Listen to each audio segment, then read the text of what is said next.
الحمد لله نحمده ونستعينه ونستغفره ونؤمن به ونتوكل عليه ونعوذ بالله من شرور أنفسنا ومن سيئات أعمالنا من يهده الله فلا مضل له ومن يضلل فلا هادي له ونشهد أن لا إله إلا الله وحده لا شريك له ونشهد أن سيدنا وسندنا وشفيعنا وحبيب ودنا ومولانا وملجانا وطبيبنا وطبيب قلوبنا محمدا عبده ورسوله صلى الله عليه وعلى آله وأصحابه وسلم تسليما كثيرا كثيرا أما بعد فأعوذ بالله من الشيطان الرجيم بسم الله الرحمن الرحيم النبي أولى بالمؤمنين من أنفسهم وقال النبي صلى الله عليه وسلم المرء مع من أحب وقال النبي صلى الله عليه وآله وسلم من أحب سنتي فقد أحبني ومن أحبني كان معي في الجنة هو الحبيب الذي ترجى شفاعته لكل هول من الأحوال مقتحم يا ربي صل وسلم دائما أبدا أبدا على حبيبك خير الخلق كلهم حضور آئے تو سر آفرینش پا گئی دنیا اندھیروں سے نکل کر روشنی میں آ گئی دنیا ستے چہروں کا زنگ اترا بجھے چہروں پہ نور آیا حضور آئے تو انسانوں کو جینے کا شعور آیا وہ آئے جہاں میں رحمت للعالمین ہو کر پناہ بے کساں بن کر شفیع المذنبین بن کر خرد کیا کر سکے گی ان کی رفعتوں کا اندازہ فلک بھی رہ گیا جن کے لیے فرش زمین ہو کر میرے قابل احترام بزرگوں عزیز ساتھیوں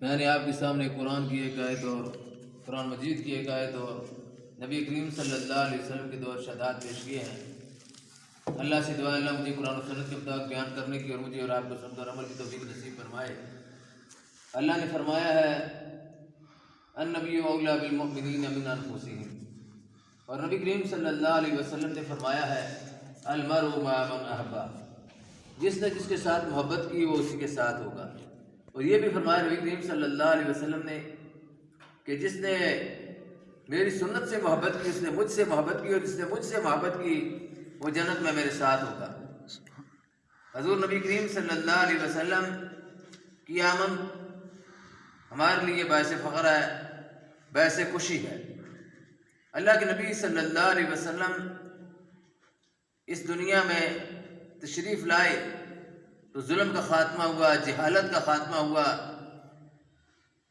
اور کفر کا خاتمہ ہوا شرک کا خاتمہ ہوا بدعات و خرافات کا خاتمہ ہوا رسومات کا خاتمہ ہوا اور نبی کریم صلی اللہ علیہ وسلم کا تشریف لانا صرف مسلمانوں کے لیے نہیں صرف اہل ایمان کے لیے نہیں صرف واویلا کرنے والوں کے لیے نہیں بلکہ پوری انسانیت کے لیے بھی نہیں اس دونوں جہانوں کے لیے کیونکہ اللہ نے خود فرمایا وَمَا أَرْسَلْنَاكَ إِلَّا رَحْمَةً لِلْعَالَمِينَ کہ ہم نے آپ کو تمام جہانوں کے لیے رحمت بنا کر بھیجا حضور صلی اللہ علیہ وسلم کا آنا باعث رحمت ہے اس سے کسی کو کوئی تکلیف نہیں ہے تمام لوگ خوش ہیں انسان ہی نہیں خوش پرندے بھی خوش ہیں جانور بھی خوش ہیں کائنات کا ایک ذرہ خوش ہے کہ اللہ کے نبی صلی اللہ علیہ وسلم اس دنیا میں تشریف لائے اور حضور صلی اللہ علیہ وسلم کا اس دنیا میں آنا 6 صدی عیسوی اپنے اختتام کو پہنچ رہی تھی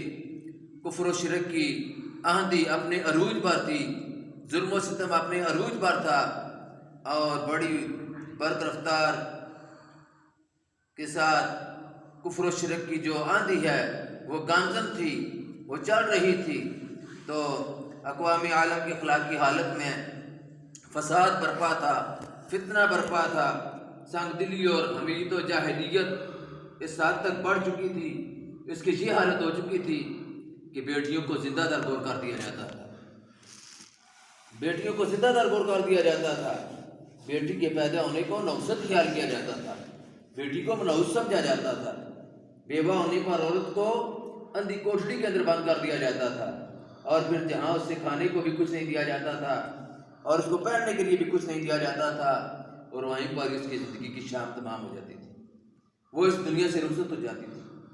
تو یہ وہ حالت تھی، اور میراث میں، وراثت میں اسلام ہی نے، نبی کریم صلی اللہ علیہ وسلم کے آنے ہی سے عورت کو حصہ ملا۔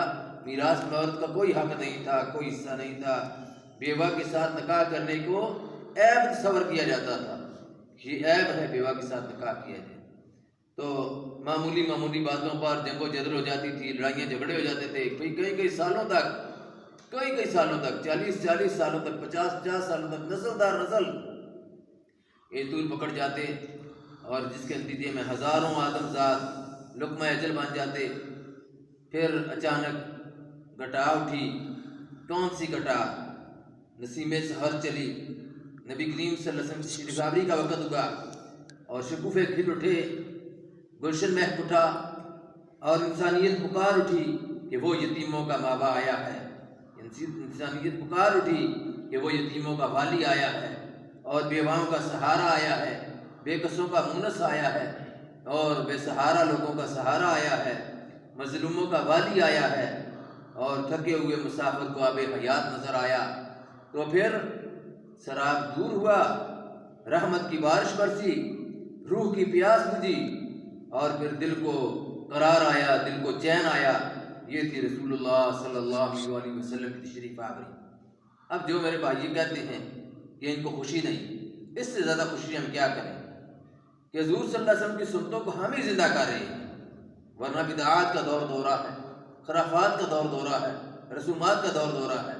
میں عظمت کیا بیان کروں اپنے ساقہ کی کہ انسانی جسم و شکل میں، انسانی جسم میں حضور صلی اللہ علیہ وسلم مسجد حرام سے مسجد اقصی جاتے ہیں، پھر آسمانوں پر جاتے ہیں، اور پہلے آسمان پر، پھر دوسرے پر، پھر تیسرے پر، پھر چوتھے پر، پھر پانچویں، چھٹے اور ساتویں پر جاتے ہیں۔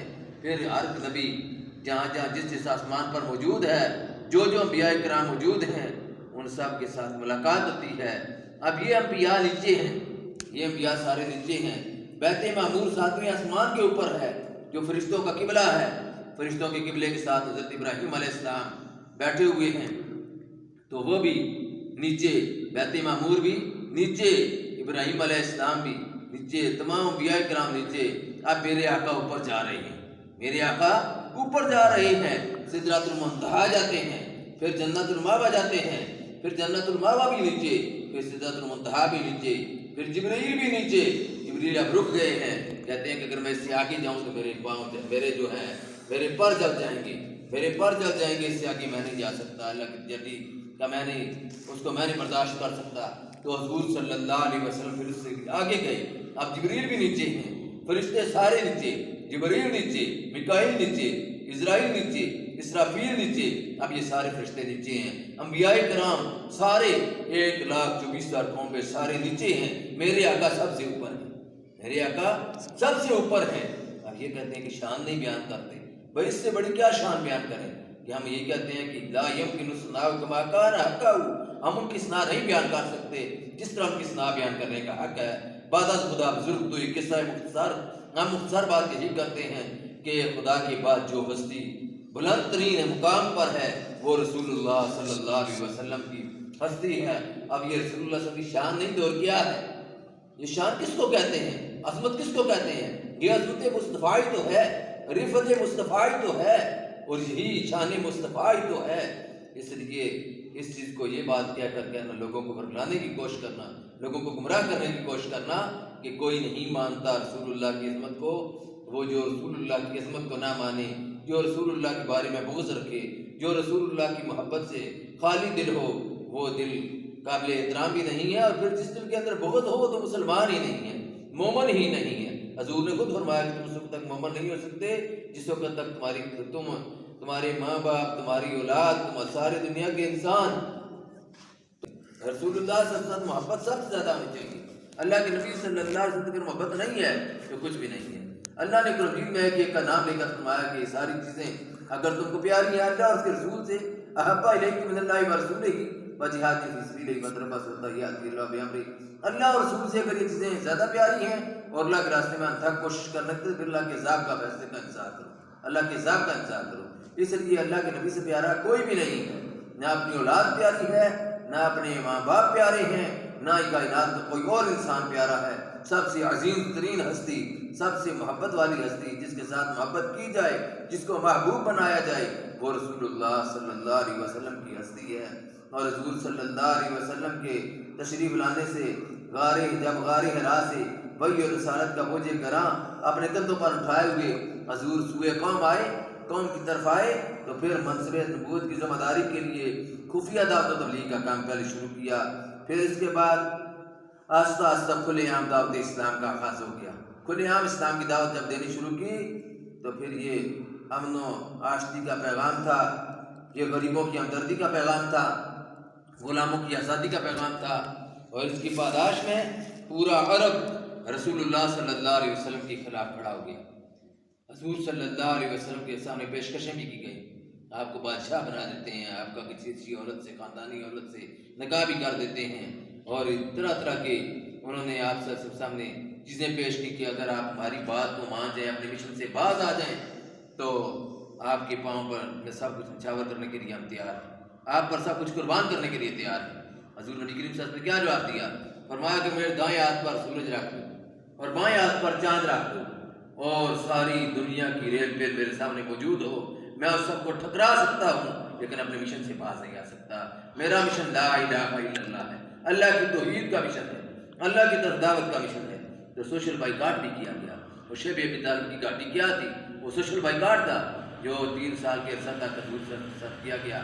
پھر بچے وہاں پر بلکتے تھے، روتے تھے، اور بڑوں کو بھی بھوک اور پیاس جب تنگ کرتی تھی تو چمڑے اور اس طرح کر کے اس طرح کی کچھ چیزیں جو ان کو وہ ہڈیوں میں ابال کر وہ ان کو استعمال کرتے تھے۔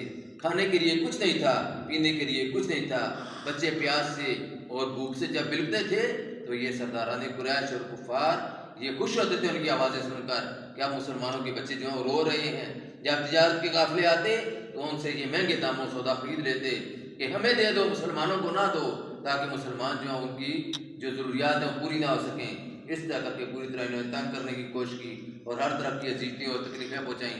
رسول اللہ صلی اللہ علیہ وسلم نے اپنے مشن کی بات کی، لوگوں کو دین کی طرف بلایا، اور آپ صلی اللہ علیہ وسلم نے اللہ کے دین کی دعوت پیش کی۔